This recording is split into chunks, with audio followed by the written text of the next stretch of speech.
Good morning students. Chemistry में अपना ये नया चैप्टर इलेक्ट्रोकेमिस्ट्री, विद्युत रसायन। इसमें लगभग दो वर्ड्स दिख रहे होंगे आपको, इलेक्ट्रो और केमिस्ट्री। इलेक्ट्रिकल एनर्जी और केमिकल एनर्जी का जो इंटरचेंजेज होता है ना बेटा, उसी ब्रांच का नाम अपने पास क्या होता है, इलेक्ट्रोकेमिस्ट्री। अगर हम इसकी डेफिनेशन की ओर चलें, बहुत सिंपल सी डेफिनेशन बेटा, it is the study of the interconversion. Interconversion मतलब चेंजेस होना। जैसे मोबाइल की बैटरी होती है, दीवार घड़ी में जो सेल लगा होता है, कड़ाई वाली घड़ी, रिस्ट वॉच में जो सेल होते हैं, छोटे छोटे बटन सेल बोलते हैं उनको, मर्करी सेल्स। तो अगर हम interconversion between chemical energy and electrical energy की बात करते हैं, तो वो केमिस्ट्री की जिस ब्रांच में डिस्कस किया जाएगा उसको बोलेंगे इलेक्ट्रोकेमिस्ट्री। यानी इलेक्ट्रोकेमिस्ट्री का बेसिक मीनिंग हुआ the branch of chemistry in which we are study about interchanges या interconversion of electrical energy and chemical energy। रसायन विज्ञान की वह शाखा जिसमें आप रासायनिक ऊर्जा और विद्युत ऊर्जा के आपस में परिवर्तन का अध्ययन करते हैं, उसे बोलेंगे बेटा विद्युत रसायन। जैसे मोबाइल की बैटरी, बहुत ही सिंपल सा एग्जांपल, मोबाइल की बैटरी को तुम चार्ज कर रहे होते हैं, उस समय क्या होता है, इलेक्ट्रिकल एनर्जी किसमें स्टोर होती है बेटा, केमिकल एनर्जी। आफ्टर दैट जब मोबाइल का अपन यूज कर रहे होते हैं, उस समय क्या होगा, उस बैटरी के अंदर जो केमिकल था, जो केमिकल एनर्जी स्टोर हुई थी, अब वो किसमें चेंज होती है वापस, इलेक्ट्रिकल एनर्जी। करेक्ट ना? तो बेसिक सा meaning, the interconversion of chemical energy and electrical energy, उसको जिस ब्रांच में डिस्कस करेंगे अपन, उसको बोलेंगे बेटा इलेक्ट्रोकेमिस्ट्री। ये आ गया अपने पास इलेक्ट्रोकेमिकल सेल्स। सेल्स क्या होते हैं, बहुत ही सिंपल सी डेफिनेशन, इलेक्ट्रोकेमिकल सेल्स जो होते हैं ना बेटा, वो दोनों काम करेंगे। दोनों काम का मतलब केमिकल एनर्जी को इलेक्ट्रिकल एनर्जी में चेंज करेंगे और इलेक्ट्रिकल एनर्जी को केमिकल एनर्जी में चेंज करेंगे। इस बेस पे सेल भी अपने को दो टाइप के मिलेंगे। एक मिलेगा आपको लिखा हुआ ये वाला जो है अपने पास इलेक्ट्रोकेमिकल सेल, यानी कि गैल्वेनिक सेल। ये क्या करते हैं बेटा, जो केमिकल इनके अंदर भरे हुए होते हैं, इन केमिकल एनर्जी को किसमें चेंज करते हैं, ये इलेक्ट्रिकल एनर्जी के अंदर। यहाँ पे अपने पास लिखा होगा कि ये डिवाइस जो होते हैं can generate electrical energy from the chemical reaction. यानी सेल के अंदर जो केमिकल्स भरे हुए होते हैं, वो केमिकल आपस में रिएक्शन करते हैं और वो केमिकल एनर्जी किसमें मॉडिफाई या किसमें चेंज हो जाती है, इलेक्ट्रिकल एनर्जी में। ठीक है ना बेटा? और जस्ट इसका रिवर्स, कुछ सेल्स ऐसे होते हैं जिनमें हम लोग इलेक्ट्रिकल एनर्जी को कन्वर्ट करवाते हैं केमिकल एनर्जी में, उनको अपन बोलते हैं इलेक्ट्रोलाइटिक सेल। जैसे ये रहे अपने पास इलेक्ट्रोलाइटिक सेल्स में क्या होता है कि इलेक्ट्रिकल एनर्जी जो होगी वो किसमें चेंज होगी, केमिकल एनर्जी। इसमें केमिकल रिएक्शंस होती है, एनोड होगा, कैथोड होगा। एनोड पे हम करवाएंगे ऑक्सीडेशन रिएक्शन, कैथोड में हम करवाएंगे रिडक्शन रिएक्शन। ठीक है ना? तो इस स्लाइड्स के अंदर हमने ये बात पढ़ी कि सेल होते हैं अपने पास दो प्रकार के। सबसे पहले तो सिंपल वे में इलेक्ट्रोकेमिकल सेल का मीनिंग क्या होता है, the device which convert electrical energy into chemical energy and just reverse chemical energy into electrical energy. यानी वे साधन, वे उपकरण जो विद्युत ऊर्जा को रासायनिक ऊर्जा में बदलते हैं या फिर रासायनिक ऊर्जा को विद्युत ऊर्जा में कन्वर्ट करते हैं, तो उनको अपन बोलेंगे विद्युत रासायनिक सेल, इलेक्ट्रोकेमिकल सेल। ये दो टाइप के थे, एक वे सेल जो इलेक्ट्रिकल एनर्जी को केमिकल एनर्जी में चेंज करते हैं, वो तो ये वाले, राइट ना बेटा, जिसमें अपन इलेक्ट्रिकल एनर्जी को केमिकल एनर्जी में चेंज करेंगे, केमिकल रिएक्शंस वगैरह होगी, एनोड और कैथोड की बात है। और दूसरा ये वाला सेल जिसमें केमिकल्स भरे हुए होते हैं, उन केमिकल्स की आपस में रिएक्शन होगी, उस रिएक्शन से जो एनर्जी प्रोड्यूस होगी, उसी एनर्जी को हम इलेक्ट्रिकल एनर्जी में कन्वर्ट करेंगे। देन नेक्स्ट ये आ गया अपने पास वही डिफरेंस, एक गैल्वेनिक सेल, एक कौन है बेटा, इलेक्ट्रोलाइटिक सेल। गैल्वेनिक सेल कौन होता है, वही definition, chemical energy is transfer into electrical energy, उनको बोलेंगे अपन गैल्वेनिक सेल, डैनियल सेल, ये इसके अंदर आता है। और इसका उल्टा बेटा यहाँ पे इलेक्ट्रोलाइटिक सेल में क्या होगा, इलेक्ट्रिकल एनर्जी ट्रांसफर होगी किसके अंदर बताओ, केमिकल एनर्जी के अंदर। The first difference between galvanic cell and electrolytic cell, the redox reaction जो इसमें होगी वो स्पॉन्टेनियस नेचर की होगी। यानी कि जो गैल्वेनिक सेल अपने पास होते हैं, इनमें जो रेडॉक्स रिएक्शन होगी वो स्पॉन्टेनियस नेचर की होगी, जबकि इधर कौन सा बताओ, नॉन स्पॉन्टेनियस प्रोसेस होता है। ये इन दोनों सेल के अंदर डिफरेंसेस हैं। In this electrochemical cell the anode is negatively charge. ये एक अच्छा वाला पॉइंट, इसमें हम कंफ्यूज हो जाते हैं कभी कभी, तो आपको याद रखना, दोनों में से एक साइड याद रखना। जैसे इलेक्ट्रोलाइटिक सेल में अपन क्या करते हैं, ये मान लो मैंने एक छोटा सा सेल बना दिया, प्लस टर्मिनल, ये माइनस टर्मिनल, तो प्लस के साथ जिसको अपन ऐड करेंगे उस वाले इलेक्ट्रोड्स को यहाँ पे तो क्या बोला जाएगा बेटा, एनोड, और नेगेटिव के साथ जो आपने इलेक्ट्रोड ऐड किया होगा उसको हम पढ़ेंगे कैथोड। करेक्ट ना? ये जैसे लिखा, the cell features positively charged anode and negatively charged cathode. ये कौन से सेल के अंदर हो रहा है? Electrolytic cell. कौन होते हैं बताओ electrolytic cell? Electrolytic cell means जिसमें इलेक्ट्रिकल एनर्जी को केमिकल एनर्जी में कन्वर्ट किया जाएगा, उनको बोलेंगे अपन इलेक्ट्रोलाइटिक सेल, मतलब विद्युत अपघटनी सेल, जिसमें विद्युत ऊर्जा को रासायनिक ऊर्जा में बदला जाएगा।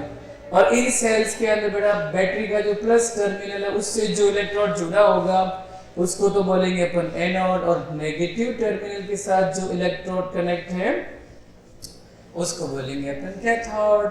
जबकि गैल्वेनिक सेल के अंदर ऐसा नहीं, इसमें उल्टा आएगा बेटा, इसमें जो एनोड होता है वो तो होगा नेगेटिवली चार्ज्ड, एंड जो कैथोड होगा बेटा वो क्या होगा बताओ आप, पॉजिटिवली चार्ज्ड। यानी sign of anode and cathode are reversed in galvanic cell and electrolytic cell. जब दो एक जैसी बातें होती हैं तो हमें एक चीज को परफेक्टली याद रखना होता है। जैसे यहाँ पे इजीली याद हो सकता है, देखो आप, प्लस टर्मिनल से जो जुड़ा होगा वो एनोड, माइनस से जो जुड़ा होगा वो कैथोड, है ना? एनोड प्लस टर्मिनल, कौन से वाले सेल में? इलेक्ट्रोलाइटिक। यहाँ पे लिखा है the electrons originated from the species that undergoes oxidation, यानी एनोड पे होगा ऑक्सीडेशन रिएक्शन और कैथोड पे रिडक्शन रिएक्शन। ये दोनों में कॉमन पॉइंट है। Then Daniel cell. Daniel cell कौन होता है? ये वापस वही वाली हेडिंग मिलेगी। देखो इसमें डैनियल सेल का अपने पास पैटर्न बना हुआ है। ये दो हाफ सेल से मिलके बना होता है। पहले आप डैनियल सेल का मीनिंग समझ लो बेटा। डैनियल सेल में कौन सी एनर्जी में चेंज होगी बताओ? जो केमिकल एनर्जी है वो किसमें कन्वर्ट हो जाएगी? Electrical energy. ये यहाँ पे केमिकल्स भरे हुए हैं, यानी जो केमिकल एनर्जी होगी वो अपने को बाहर यहाँ पे कौन से फॉर्म में मिलेगी? Electrical energy. कंस्ट्रक्शन या स्ट्रक्चर ऑफ डैनियल सेल, ध्यान दें आप, देखो इसमें दो हाफ सेल है, एक जिंक है और एक कौन है बेटा? कॉपर का इलेक्ट्रोड्स है। इन दोनों हाफ सेल के बीच में ये जो हमने पोरस डिस्क लगा रखी है, कहीं कहीं इसको सॉल्ट ब्रिज के नाम से बोला जाता है, वो अलग से अगर अपन लगाते हैं, या अपन इस पोरस डिस्क, पोरस का मतलब बहुत छोटे से स्पोर्ट्स होते हैं, छेद होते हैं, यहाँ से आयंस जो होते हैं वो दोनों सेल के बीच में ट्रांसफर हो सकते हैं। जिंक वाला ये जो इलेक्ट्रोड वो किसकी तरह बिहेव करेगा? एनोड। अगेन अब आप देखो ये डैनियल सेल जो होता है इसमें केमिकल एनर्जी इलेक्ट्रिकल एनर्जी में चेंज हो रही है, तो यहाँ है ना जो जिंक है वो किसकी तरह बिहेव करेगा? देखो आप, नेगेटिवली चार्ज इलेक्ट्रोड्स। और जो कैथोड होगा बेटा यहाँ पे वो किसकी तरह बिहेव करेगा? Positively charge electrodes. ओके, इन दोनों मेटल के इलेक्ट्रोड्स को या मेटल के रॉड्स, धातु की छड़ों को हम बाहर कनेक्ट कर रहे हैं, एक कनेक्टिंग वायर और एक लगा रखा हमने यहाँ पे वोल्ट मीटर। करेक्ट ना? तो ये कंप्लीट जो स्ट्रक्चर बन जाएगी उसको अपन बोलेंगे डैनियल सेल। अब इसमें इंपॉर्टेंट क्वेश्चन बनता है कि एनोड पे कौन सी रिएक्शन होगी, कैथोड पे कौन सी रिएक्शन होगी? तो सिंपल है बेटा, एनोड जो होगा वहां पे कौन सी रिएक्शन करवाएंगे अपन? ऑक्सीडेशन। ऐसे भी आप इसको याद कर सकते हैं, AOCR। एनोड पे कौन सी रिएक्शन? ऑक्सीडेशन। कैथोड पे कौन सी रिएक्शन? रिडक्शन। अच्छा, जो ऑक्सीडेशन वाली रिएक्शन होती है ना बेटा, उसमें इलेक्ट्रॉन्स आर डोनेट। एनोड पे ऑक्सीडेशन रिएक्शन होती है और ऑक्सीडेशन में हमेशा इलेक्ट्रॉन डोनेट किए जाते हैं। कैथोड पे कौन सी रिएक्शन करवाएंगे अपन? रिडक्शन, जिसमें इलेक्ट्रॉन क्या होते हैं? गेन। तो आपको इन दोनों इलेक्ट्रोड पे होने वाली केमिकल रिएक्शंस को ध्यान में रखना। देखो जैसे यहाँ लिखा बेटा एनोड, ये जिंक का बना होता है, और अभी अभी हमने याद किया कि एनोड पे हम कौन सी रिएक्शन करवाएंगे? Oxidation reaction. और ऑक्सीडेशन रिएक्शन में है ना बेटा इलेक्ट्रॉन्स डोनेट किए जाते हैं। तो ये आप देख रहे हो इलेक्ट्रॉन यहाँ पे डोनेट हो रहा है, zinc convert into zinc +2, 2 electrons are donate. यहाँ पे जो इलेक्ट्रॉन डोनेट किए जाएंगे बेटा वो देखो यहाँ पहुंच गए, ये इलेक्ट्रॉन यहाँ पहुंच गए, जबकि जिंक आयन कहाँ पहुंच रहे हैं, सॉल्यूशन के अंदर, करेक्ट। और ये इलेक्ट्रॉन इस वायर से होते हुए इधर पहुंचेंगे और यहाँ इनको सॉल्यूशन से कौन से आयन मिलेंगे, कॉपर +2 आयन, जो यहाँ आकर के डिपॉजिट हो जाएंगे। कॉपर +2 आयन सॉल्यूशन से कॉपर रॉड पे पहुंचेंगे, ये देखो आप Cu+2 from solution of copper sulphate. और ये जो दो इलेक्ट्रॉन मिल रहे हैं कैथोड पे इस जगह पे, वो कहां से पहुंचे बताओ, एनोड से। जो ऑक्सीडेशन रिएक्शन हुई थी वहां जो इलेक्ट्रॉन रिलीज हुए हैं, एनोड पे जो इलेक्ट्रॉन त्यागे गए हैं वो संयोजी तार से होते हुए कैथोड की ओर पहुंच रहे हैं। और यहाँ पे कौन सी रिएक्शन होगी बेटा, यहाँ पे रिएक्शन हो जाएगी रिडक्शन रिएक्शन, करेक्ट ना। और आपको पता है जब अपन रिडक्शन और ऑक्सीडेशन को कंबाइंड बोलेंगे तो वहां पे कौन सी रिएक्शन हो जाएगी, रेडॉक्स रिएक्शन। तो डेनियल सेल में हमने ये समझा कि एनोड पे तो करवानी ऑक्सीडेशन रिएक्शन, कैथोड पे करवानी है रिडक्शन रिएक्शन। और ऑक्सीडेशन में इलेक्ट्रॉन डोनेट किए जाएंगे और रिडक्शन में इलेक्ट्रॉन्स आर गेन, रिडक्शन में इलेक्ट्रॉन्स गेन किए जाते हैं। कोई दिक्कत नहीं, कुछ बेसिक बातें आप दोबारा फटाफट सुन लो। डेनियल सेल के अंदर दो हाफ सेल्स होते हैं। फर्स्ट हाफ सेल में जिंक की रॉड को जिंक सल्फेट सॉल्यूशन में डिप करके रखते हैं। सेकंड हाफ सेल के अंदर कॉपर मेटल जो होता है उसकी रॉड को अपन कॉपर सल्फेट सॉल्यूशन में डुबो के रखते हैं। इन मेटल की रॉड्स को हम एक कनेक्टिंग वायर और एक वोल्टमीटर द्वारा कनेक्ट करेंगे और दोनों हाफ सेल के बीच में या तो लगाते हैं अपन सॉल्ट ब्रिज, जो यू शेप ग्लास ट्यूब होती है, और या फिर इस प्रकार का एक पोरस डिस्क लगा देते हैं ताकि जो आयंस होते हैं वो इजीली मूव कर सके। देन हमने पढ़ा कि जो जिंक होता है वो कॉपर की तुलना में ज्यादा रिएक्टिव होता है, इसलिए जिंक वाला जो इलेक्ट्रोड होगा वो एनोड की तरह बिहेव करेगा। और जब ये एनोड की तरह बिहेव करेगा तो यहाँ पे कौन सी रिएक्शन करवाएंगे अपन, ऑक्सीडेशन रिएक्शन। और ऑक्सीडेशन का मतलब वहां पे इलेक्ट्रॉन्स क्या होंगे बेटा, डोनेट किए जाएंगे। और एनोड पे जो इलेक्ट्रॉन डोनेट किए गए वो वायर से होते हुए कहाँ पहुंचेंगे, कैथोड पे, जहाँ सॉल्यूशन से कॉपर आयन जाकर के उन आयनों को, उन इलेक्ट्रॉनों को गेन करेंगे और ये कॉपर आयन इस कॉपर मेटल के रॉड पे डिपॉजिट होते जाएंगे। जैसे जैसे ये रिएक्शन प्रोग्रेसिव होती जाएगी, जिंक वाले जो रॉड है वो पतली होती जाएगी क्योंकि इसमें से आयंस कहाँ पहुंच रहे हैं, सॉल्यूशन के अंदर। और ये जो कॉपर वाली जो रॉड होगी वो हल्की सी मोटी होती जाएगी क्योंकि इसकी सरफेस पे कौन से आयन आके डिपॉजिट होते जाएंगे, Cu+2 ion from solution. Electrode potential, इसमें क्या होगा, जब केमिकल रिएक्शन हो रही थी एनोड और कैथोड पे, यानी ऑक्सीडेशन और रिडक्शन रिएक्शन के दौरान, तो मेटल रॉड और सॉल्यूशन के बीच में जो पोटेंशियल डिफरेंस क्रिएट होता है उसी का नाम है इलेक्ट्रोड पोटेंशियल। एनोड पे हो रहा था ऑक्सीडेशन तो वहां बोलेंगे अपन ऑक्सीडेशन पोटेंशियल, और कैथोड पे हो रहा था रिडक्शन तो वहां बोलेंगे अपन रिडक्शन पोटेंशियल। एनोड वाली बात सेम है, वापस यहाँ पे oxidation, metal ion pass from the electrode in solution leaving excess of electron and negative charge on the electrode.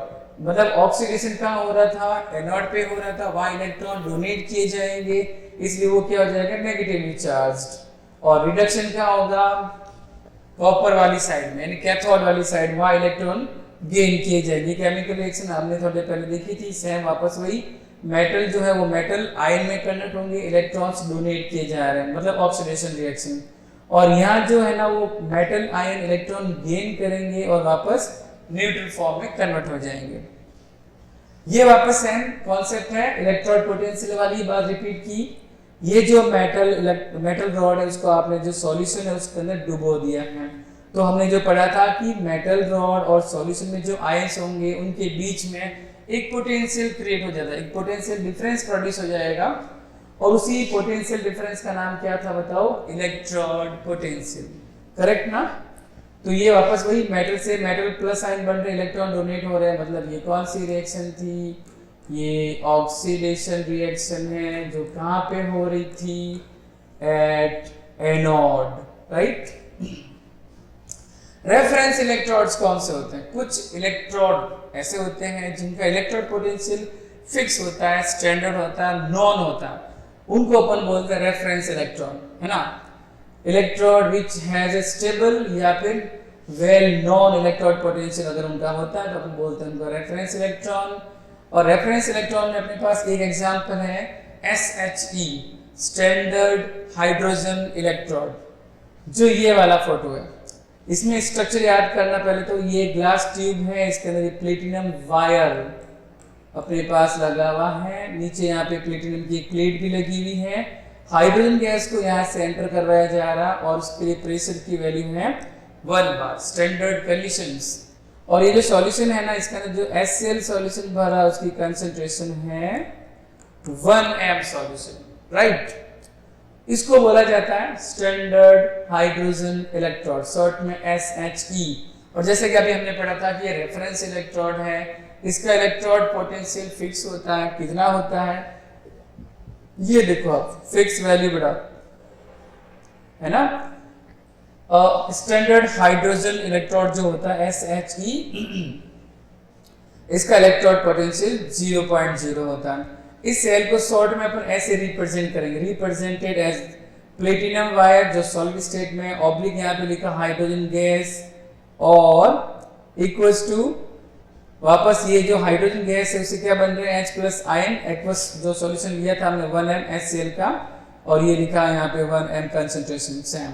तो व्हेन SH इज कपल्ड, ये कह रहे हैं जब इसका इलेक्ट्रोड पोटेंशियल अपने को पता है जो होता है 0.0, तो इस वाले नॉन इलेक्ट्रोड की हेल्प से अपन किसी भी अननोन जो इलेक्ट्रोड होता है उसका पोटेंशियल फाइंड कर सकते हैं। जैसे जिंक का फाइंड करना हो, कॉपर मेटल का इलेक्ट्रोड पोटेंशियल फाइंड करना हो, तो हम इस वाले स्टैंडर्ड हाइड्रोजन इलेक्ट्रोड की हेल्प से फाइंड कर सकते हैं। कैसे? जैसे अपने पास जो नेक्स्ट कंडीशन है ये determination of standard electrode potential of zinc, G+2 electrode. अगर आपको जिंक वाले इलेक्ट्रोड का इलेक्ट्रोड पोटेंशियल फाइंड करना है तो हम उसके लिए रेफरेंस इलेक्ट्रोड काम में लेंगे। रेफरेंस इलेक्ट्रोड का मीनिंग था ऐसे इलेक्ट्रोड जिनका इलेक्ट्रोड पोटेंशियल नॉन होता है, फिक्स होता है। जैसे SHE के लिए वैल्यू थी 0, तो यहाँ हमने कंपेयर किया उन्हीं दोनों का आपस में, सेल रिप्रेजेंटेशन यानी दोनों को मिला करके। किन दोनों को? जिंक वाला इलेक्ट्रोड पोटेंशियल जो हमारे लिए अननोन है, और दूसरा जिसके साथ अपन कनेक्ट करेंगे वो कौन सा वाला होगा? SHE। इस वाले कॉम्बिनेशन में जो जिंक है वो तो करेगा बिहेव एज एनोड, और जो हाइड्रोजन इलेक्ट्रोड होगा वो किसकी तरह बिहेव करेगा? कैथोड की तरह। तो जब जिंक एनोड की तरह बिहेव करेगा, जिंक पे तो कौन सी रिएक्शन हो जाएगी? ऑक्सीडेशन हाफ रिएक्शन, करेक्ट, जो अननोन इलेक्ट्रोड है। और ये रिडक्शन हाफ रिएक्शन, ये रिएक्शन किसके लिए लिख रहे हैं? जो स्टैंडर्ड हाइड्रोजन इलेक्ट्रोड था SHE, उसके अंदर ये रिएक्शन हो रही है। H+ ion plus electron gives to hydrogen gas, तो ये है यहाँ पे रिडक्शन रिएक्शन। उसी का ये स्ट्रक्चर फॉर्मूला वापस बनाया, देखो ये जिंक वाला इलेक्ट्रोड जो हमारे लिए क्या था? Unknown electrode. ये हमने क्या ले रखा है यहाँ पे?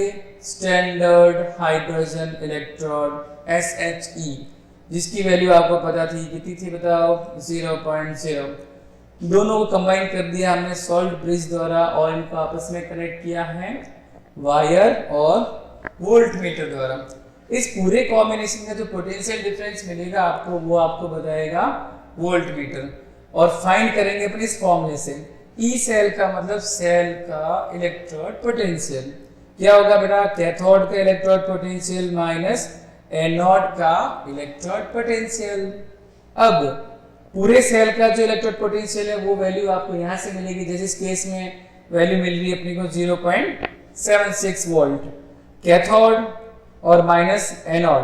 तो कैथोड और एनोड में एनोड के रूप में कौन काम कर रहा था? जिंक वाला। तो ये तो अननोन है, ये तो फाइंड करना है, लेकिन इसकी वैल्यू कितनी हो जाएगी? 0। तो ये देखो आप, एनोड वाली वैल्यू अभी अननोन है और कैथोड वाली वैल्यू यहाँ पे क्या हो जाएगी?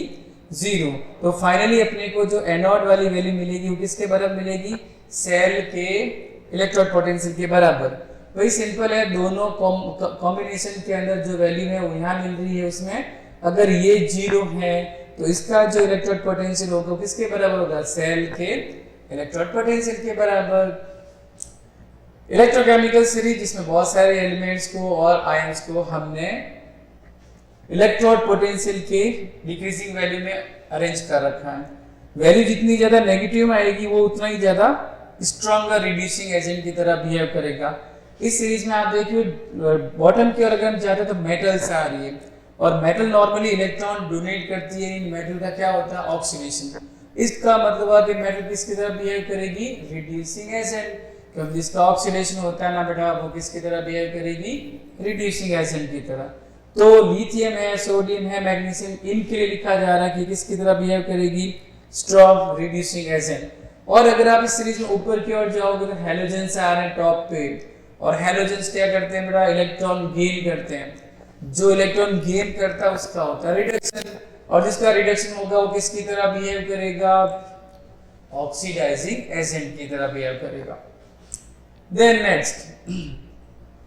नेक्स्ट इक्वेशन, सेल का इलेक्ट्रोड पोटेंशियल फाइंड करने के लिए अपन इस इक्वेशन का यूज करते हैं। इसका नाम है नेक्स्ट इक्वेशन।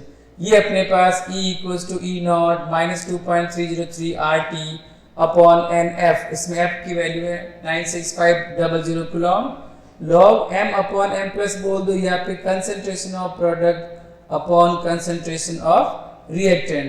यहाँ पे जो ये लॉग है ना बेटा वो लॉग बेस 10 वाला है, फिक्स वैल्यू है, इसको आपको याद रखना है। ये है नेक्स्ट इक्वेशन। इसमें E का मीनिंग क्या बताओ? सेल का इलेक्ट्रोड पोटेंशियल। E नॉट जो है ना बेटा वो क्या होगा बताओ? Standard potential 0.059 upon n। n का मतलब उस सेल रिएक्शन के अंदर कितने इलेक्ट्रॉन ट्रांसफर हो रहे हैं, है ना। जब एनोड और कैथोड पे जो रिएक्शन हो रही होगी, ऑक्सीडेशन और रिडक्शन जो रिएक्शन हो रही होगी, उसमें कितने इलेक्ट्रॉन्स ट्रांसफर हो रहे होंगे। T यहाँ पे टेम्परेचर है, हालांकि हमने R और T और F की वैल्यू पुट करके इसको स्टैंडर्ड फॉर्म में यहाँ पे बना रखा है 0.059 अपॉन n।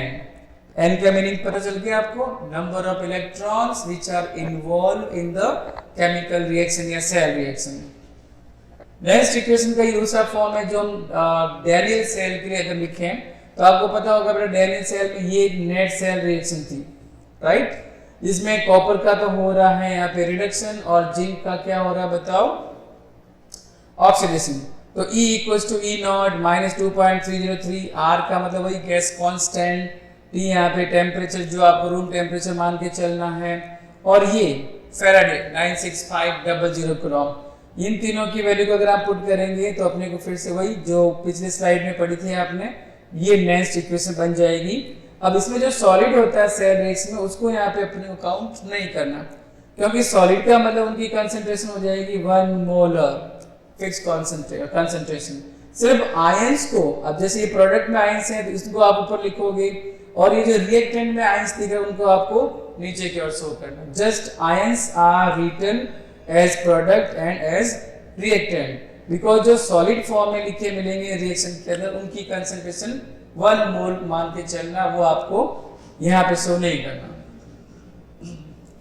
ये सेम वापस वही 0.0596 n, ये एक पर्टिकुलर सेल रिएक्शन के लिए लिखी है आपने, जिसमें C, B, A, B ये होते हैं concentration of product upon concentration of reactant. Equilibrium phase पे सेल का इलेक्ट्रोड पोटेंशियल 0 हो जाएगा, मतलब ये वाली वैल्यू क्या हो जाएगी? 0। तो अगर इसको अपन रीअरेंज करेंगे तो E naught cell equals to, ये बाकी वाली बातें सेम आ जाएगी। इस K को आप लोग जानते हैं बेटा इक्विलिब्रियम कांस्टेंट, जिसका मीनिंग था the ratio of concentration of product and concentration of reactant, यानी कि निश्चित ताप पर उत्पादों की सांद्रता और अभिकारकों की सांद्रताओं के अनुपात को, रेशियो को अपन बोलते हैं इक्विलिब्रियम कांस्टेंट, साम्य स्थिरांक। तो इस पूरे टर्म्स की जगह अपन क्या लिख सकते हैं? Only K। अब आप देखो E नॉट सेल और इक्विलिब्रियम कांस्टेंट में रिलेशन मिल गया आपको। ये सारी कंडीशन अपन पढ़ रहे हैं जब सेल रिएक्शन जो हो रही थी वो इक्विलिब्रियम फेज पे पहुंच जाती है। E नॉट सेल का मीनिंग याद रहा होगा आपको, देखो दो अलग अलग वर्ड्स है। E सेल का मतलब तो है सेल का इलेक्ट्रोड पोटेंशियल, और E नॉट सेल का मतलब हो गया standard electrode potential of cell. तो जब इक्विलिब्रियम फेज आएगा तो ये वाली वैल्यू तो होगी बेटा 0, तो पीछे बचेगा E नॉट सेल। इस फॉर्मूले को रीअरेंज करेंगे तो E naught cell equals to ये फॉर्मूला अपने पास पहुंचेगा, और इसमें याद रखना आपको K है equilibrium constant. Delta G naught गिव्स energy, delta G not equals to minus, ये जो नेगेटिव साइन है वो ये बताएगा कि इस प्रोसेस में एनर्जी रिलीज होती है। डेल्टा एच जो था चेंज इन एंथैल्पी वो नेगेटिव आता है। तो delta G naught gives free energy है, ऊपर नॉट साइन इसका मतलब ये स्टैंडर्ड फॉर्म में लिखा है minus N F E naught cell, ठीक है। इसमें ये है गिव्स फ्री एनर्जी, एन का मीनिंग वही जो पहले पढ़ा था, number of electrons involve in cell reaction, F बेटा फैराडे कांस्टेंट, ई नॉट यानी सेल का इलेक्ट्रोड पोटेंशियल।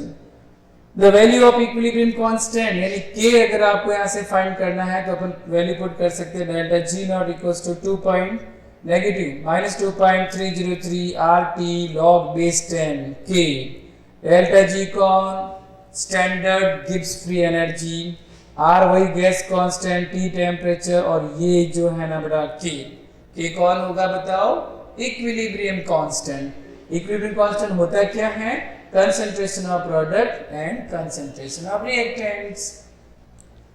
अगेन सेम वापस एट इक्विलिब्रियम ई सेल मतलब सेल का इलेक्ट्रोड पोटेंशियल 0, तो ई नॉट सेल इक्वल्स टू ये फॉर्मूला बन जाएगा अपने पास, ये सेम फॉर्मूला, नो चेंजेस। कुछ टर्म्स आ जाएंगे बेटा यहाँ पे, सम थ्योरेटिकल टर्म्स जैसे रेजिस्टेंस क्या होता है, रेजिस्टिविटी क्या होता है, सेल कांस्टेंट, ये सब थ्योरेटिकल बातों को अपन नेक्स्ट वाली क्लास में देखेंगे, ठीक है।